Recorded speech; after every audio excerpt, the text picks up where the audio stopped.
เจริญพรท่านสาธุชนทั้งหลายรายการธรรมทานจากวัดพุทธปัญญาเมืองพอมนารัฐแคลิฟอร์เนียประเทศสหรัฐอเมริกาประจำวันที่30มีนาคมพุทธศักราช2569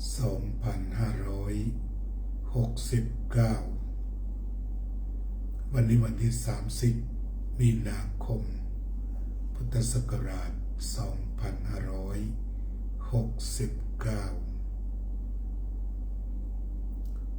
วันนี้ก็คงจะได้มามองโลกผ่านธรรมะกันอีกข่าวใหญ่ๆที่สะดุดตาก็ดูเหมือนว่าความเคลื่อนไหวของคนในสหรัฐอเมริกากล่าวกันโดยรวมๆว่ามีความเคลื่อนไหวต่อต้านการใช้ระบบเผด็จการของ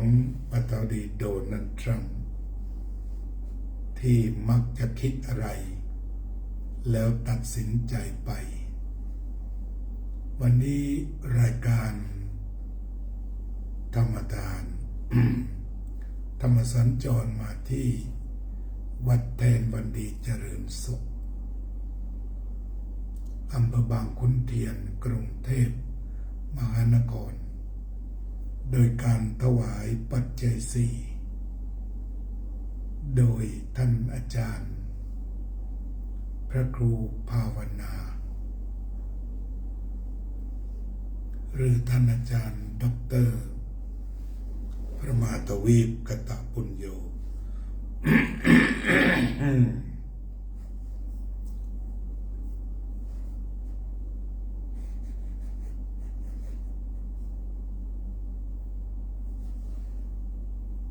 ก็ขอบคุณไว้ณโอกาสนี้เจริญพรคุณระเบียบพรวนเรือนโทษคุณอุ่นเรือนรัตน์วินิจคุณสุดาคงจินดา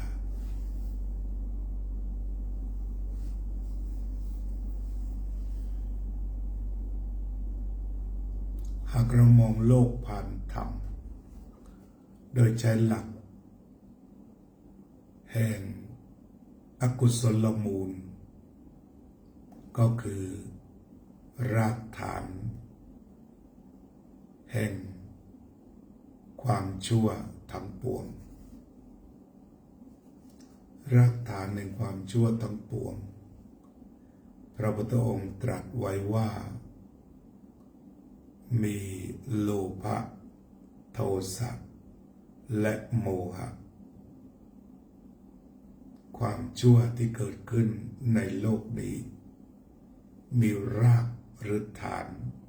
มาจากโลภะคือความโลภ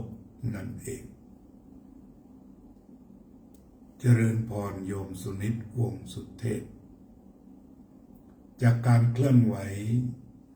ในสหรัฐอเมริกา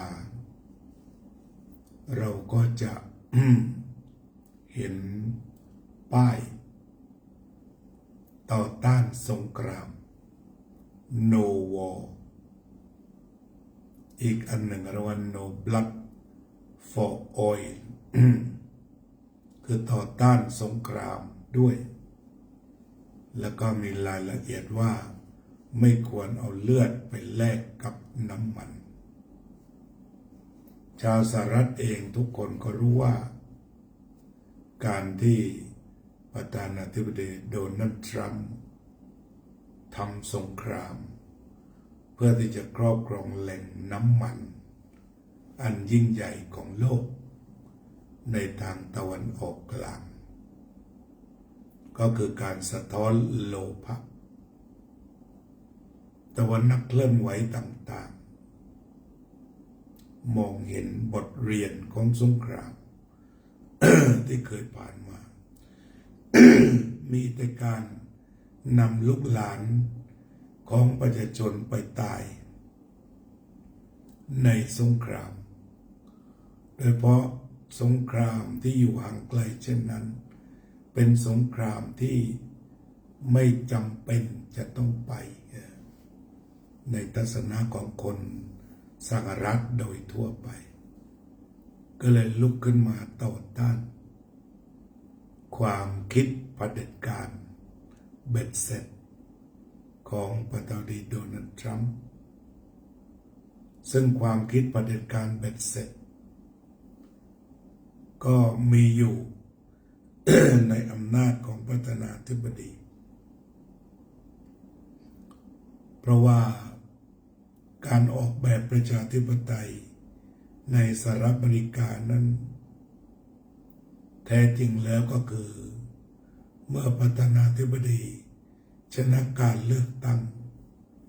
ก็จะมีอำนาจเบ็ดเสร็จคล้ายๆกับอำนาจเผด็จการทีนี้ถ้าว่าใช้ดีก็จะทำงานรวดเร็วเป็นประโยชน์สุขกับประชาชนแต่ว่าถ้าได้ผู้นำไม่ดีบริหารประเทศบนพื้นฐานแห่งความโลภความโกรธหรือความหลงก็จะต้องพบกับอันตรายนำประเทศไปสู่อันตรายกล่าวกันว่าการเข้าสู่สงครามของสหรัฐอเมริกานั้นจะต้องจ่ายเงินแต่ละวันนั้นเป็น$1,000,000,000เจริญพรคุณอาชวดีมีแก้วคุณวิรัตพัชรดุล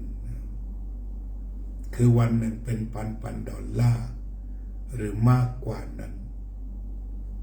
เงินเหล่านี้แทนที่จะได้มาดูแล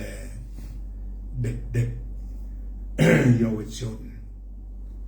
สวัสดิการอื่นๆของรัฐ ตลอดถึงดูแลผู้สูงอายุก็จะต้องนำเงินไปทำสงครามนั้นคนที่ไม่เห็นชอบกับการกระทำของโดนัลด์ทรัมป์ก็เลยลุกขึ้นมาเดินขบวนส่งสัญญาณตอนนี้ก็อยู่ที่วัดแทนวันดีเจริญสุขบางขุนเทียนกรุงเทพมหานครไม่เจ็บคอแต่เสลดมันขึ้นพอขึ้นแล้วก็ต้องขากทีนี้เสลดแห้งขากไม่ออกก็จะมีอาการอยู่แบบนี้คือไม่ได้เจ็บคอแต่เสลดมันเหนียวมันติดคอก็ขากไปมันก็ไม่หลุดพอขากไม่หลุดก็พูดไม่ออก ก็ต้องมีอาการอยู่แบบนี้โยมติ๋วสุดซ่าโยมรุ่งนภาโรจนะบุรานนท์นี่เราก็มาดูสถานการณ์โลกประชาชนก็ทนไม่ไหวต่อการตัดสินใจ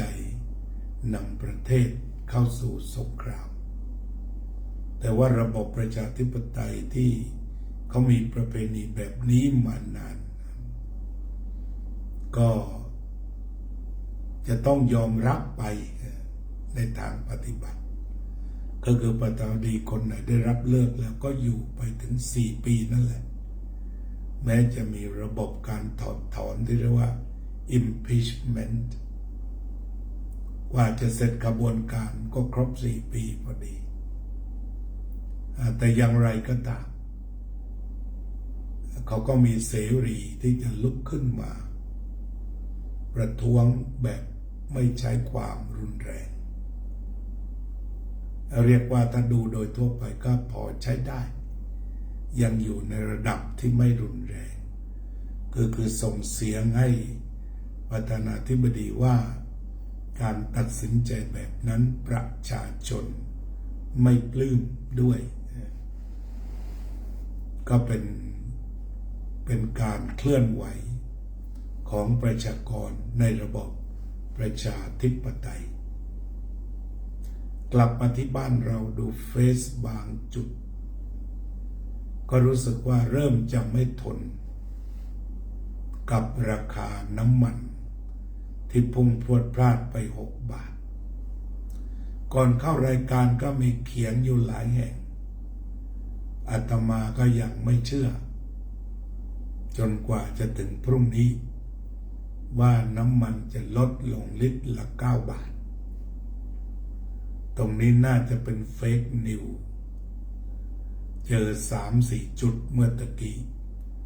ใครเจอบ้างจนกว่าจะถึง31ก็น่าจะรู้ว่าจริงหรือไม่จริงก็ค่อยดูอีกทีถ้ามันเป็นจริงก็เกิดความผ่อนคลายขึ้นในประเทศแต่ถ้าเป็นข่าวเท็จก็ต้องเตรียมรับความเครียดกันแล้วก็ต่อไปก็คงจะไม่มีใครค่อยจะเชื่อถือข้อความจาก Facebook มากนักเจอ2-3 จุดก็จะต้องลองดูแต่ไม่เชื่อตอนนี้ว่ามันจะลงทีเดียว9 บาทขนาดนั้นด้วยเหตุอะไรนะโยมกัลยาว่องทิพย์คงคาหรือว่าใครเจอแผ่นข้อความที่ว่าพรุ่งนี้น้ำมันจะลง9 บาทบ้างลองยืนยันว่าผ่านตาไหมโยมนิพาพรยิ่งรุ่งโรจน์โยมกัลยาว่องทิพย์คงคา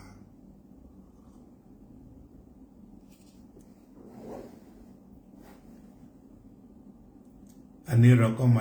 มาศึกษาธรรมะผ่านโลกศึกษาธรรมผ่านความเคลื่อนไหวหรือพฤติกรรมของโลกปัจจุบันนี้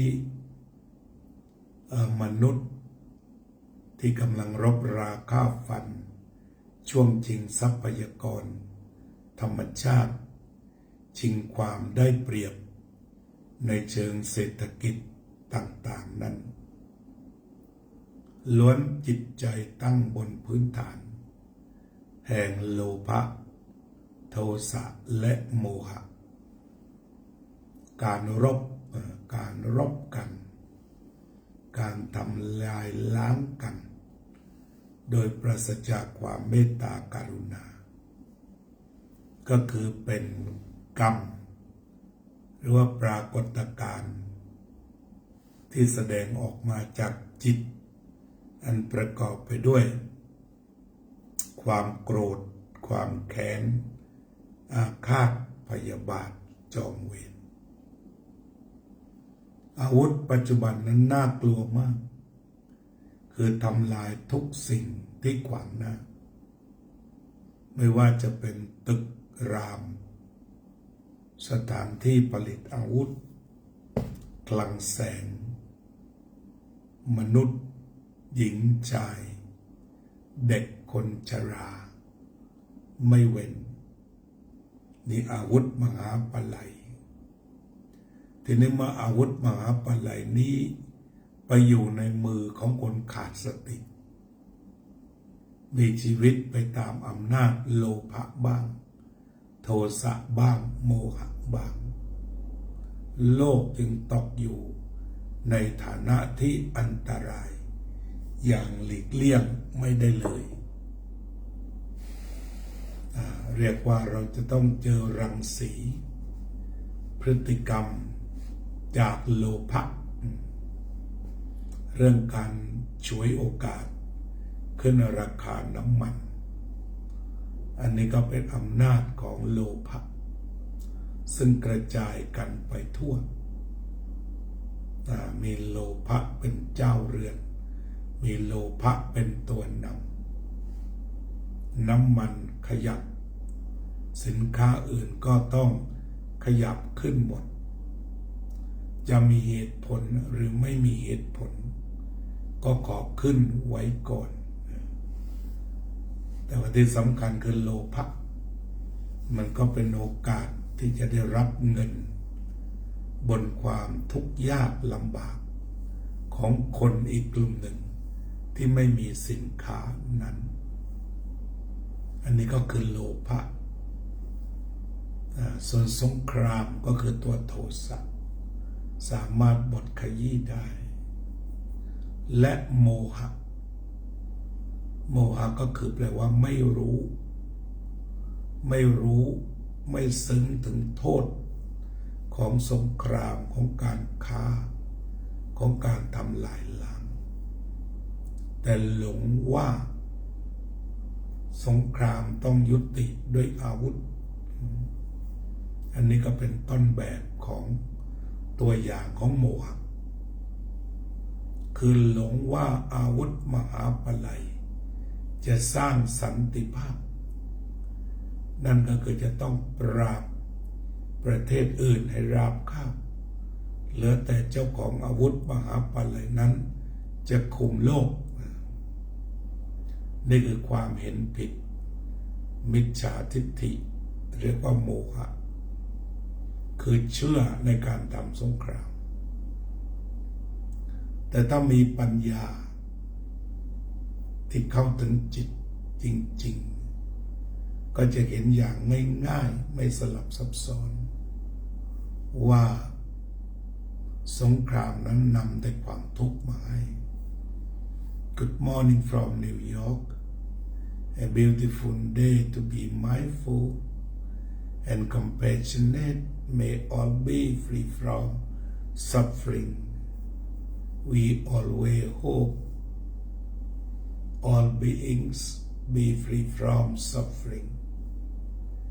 because all kinds of violence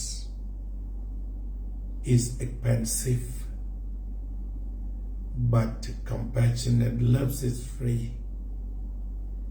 mindfulness is free we should do whatever that's easy and free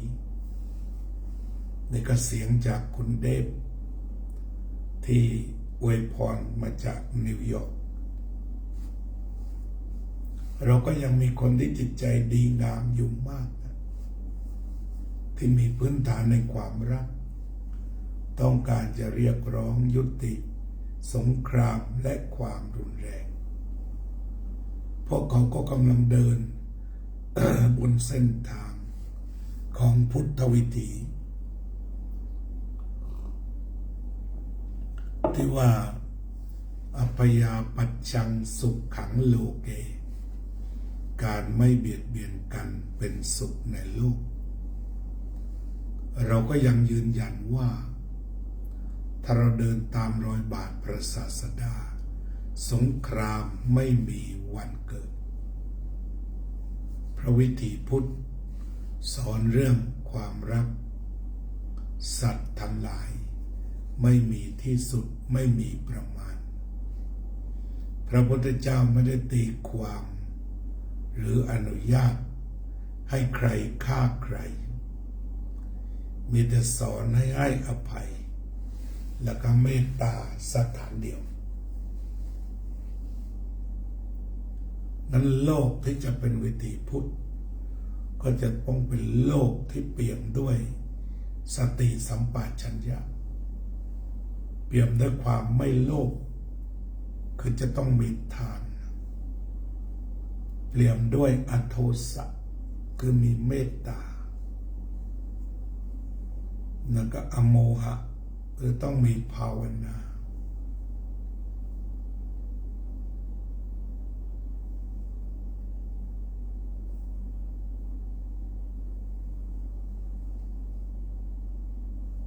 คือโลกจะต้องเปลี่ยนคือจะต้องเปลี่ยนจากการนิยมความรุนแรงทางกายวาจาและใจไปสู่ความไม่รุนแรงไปสู่การอภัยเห็นอกเห็นใจแก่กันและกันคือโลกต้องเปลี่ยนถ้าไม่เปลี่ยนก็เดือดร้อน ดังที่ได้เห็นแล้วหลวงพ่อพุทธาสฝากไว้ศีลธรรมไม่มาโลกาวินาศพฤติกรรมของสงครามอิสราเอลเลบานอนหรืออิสราเอลปาเลสไตน์ไม่มีศีลธรรมไม่ใช่เรื่องของศีลธรรมเลยเป็นการเอาเปรียบเป็นการเบียดเบียนของผู้ได้เปรียบการที่อเมริกาอยู่ไกลหลายพันกิโลเมตรหลายพันไมล์แล้วนำระเบิดไปทิ้งอิหร่านโดยการคิดเอาเองว่าอิหร่านมีอาวุธมหาปลัยตรงนี้เรียกว่าเป็นการทำผิดทั้งศีลธรรมของศาสนาที่ตนนับถือเพราะอิหร่านก็คือเพื่อนบ้านคัมภีร์ไบเบิลกล่าวว่ารักเพื่อนบ้านเหมือนตัวเองพุทธสอนว่าสัตว์ทั้งหลายที่เป็นเพื่อนทุกเกิดแก่เจ็บตายด้วยกันทั้งหมดทั้งสิ้นมีคนเคยถามอาตมาว่า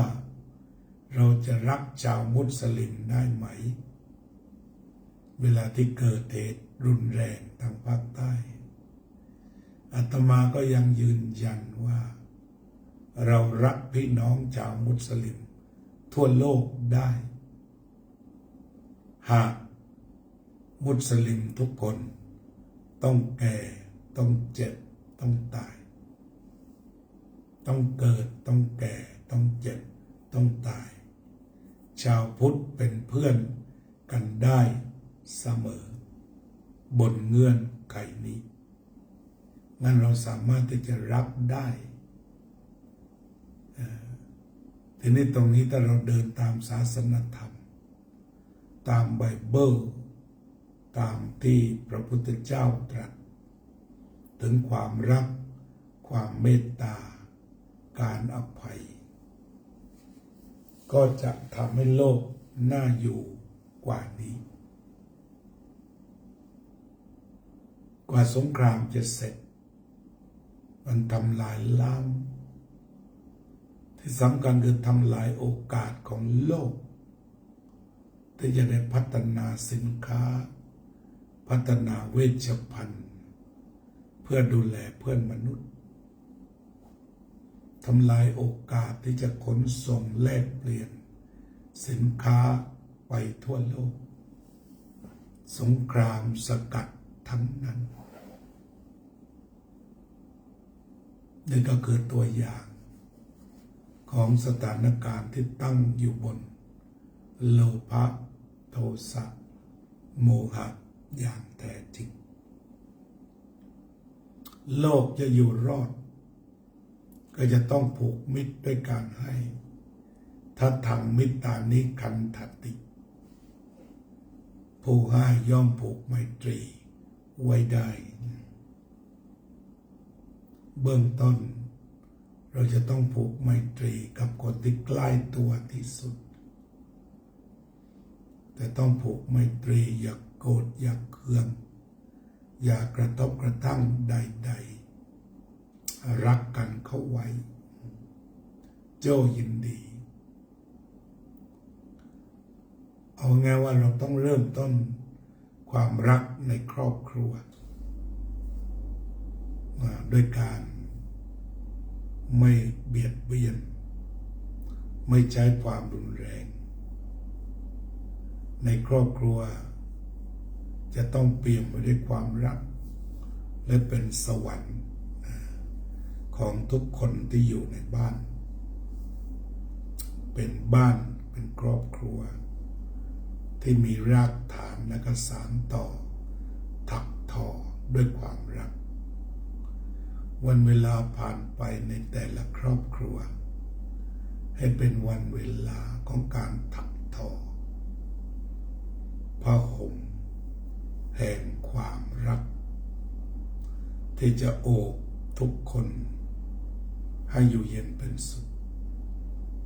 เมื่อครอบครัวต่างๆต่างตระหนักสันติภาพที่สนิทโดยไม่มีการกำเริบเสบสารณที่ใดการเดินไปสู่สันติภาพก็ด้วยความเชื่อสองประการหนึ่งคือเชื่อมั่นในความเดินหน้าใช้ความรุนแรงเพื่อที่จะสร้างสันติภาพบนซากปรักหักพังหรืออีกทางหนึ่งเมื่อมองเห็นโทษของการรบการบาดเจ็บการเสียน้ำตาการพลัดพรากความหายนะบ้านเรือนและสิ่งแวดล้อมโดยทั่วไปก็กลับมาเรียกร้องให้กลับมามีศีลธรรมเถิดเนี่ยให้ศีลธรรมกลับมาเพื่อจะรักษาโรคที่กำลังวิกฤตการณ์ทันเวลาก็ความเมตตานี่แหละคือที่หลวงพ่อพุทธาพูดว่ารักคำเดียวพอศีลธรรมในที่นี้คือรักคำเดียวพอหากความรักเข้าไปครองใจมหาอำนาจสงครามก็จะหยุดได้ภายในชั่วโมงหน้านี้เมื่ออิหร่านอิสราเอลอเมริกาเห็นพ้องต้องกันว่าจะต้องเลิกสงครามด่วนเดี๋ยวกลับมาพัฒนามนุษย์พัฒนาฝีมือพัฒนาทักษะพัฒนาผลผลิตแล้วก็เปิดมิตรภาพทั่วโลกเพื่อให้ผลผลิตต่างๆได้เดินไปสู่มนุษย์จะได้ร่วมเสวยสุขออกจากความเป็นเพื่อนทุกข์แล้วก็เสวยสุขร่วมกันคือเรามีเทคโนโลยีที่ดีอยู่แล้วแต่เนื่องจากว่าไม่ได้มีปัญญาภาวนาไม่ได้เห็นทุกข์เห็นโทษมีแต่ความโลภนำหน้าความรู้จึงนำไปสู่การทำลายก็จะต้องช่วยกันบอกช่วยกันกล่าวช่วยกันเรียกร้องที่จะนำเทคโนโลยีวิชาสมัยใหม่มาสร้างอาหารที่ดีกว่าบ้านเรือนที่ดีกว่าที่อยู่อาศัยที่ดีกว่ายารักษาโรคหรือวิธีการรักษาโรคที่ทำให้มนุษย์เย็นอกเย็นใจนี่เพราะว่าเรามีเทคโนโลยีแต่การศีลธรรมนั่นเองเลยทำให้โลกเร่าร้อนรอความวินาศอยู่ตลอดเวลาแม้ว่าเสียงที่เราพูดจะไม่มีหวังแต่ก็ขอให้ร่วมกันพูดเถิดทุกสิ่งเกิดขึ้นตั้งอยู่ดับไปความรุนแรงที่มีอยู่มันก็ยังมีเหตุปัจจัยให้เกิดขึ้นตั้งอยู่และวันหนึ่งก็ดับไปขอให้หัวใจไม่ท้อไม่ยอมแผ่ความรักแผ่ความเมตตาที่ได้มาเปล่าเรียกว่าใช้ธรรมาวุธซึ่งไม่ต้องจ่ายเงิน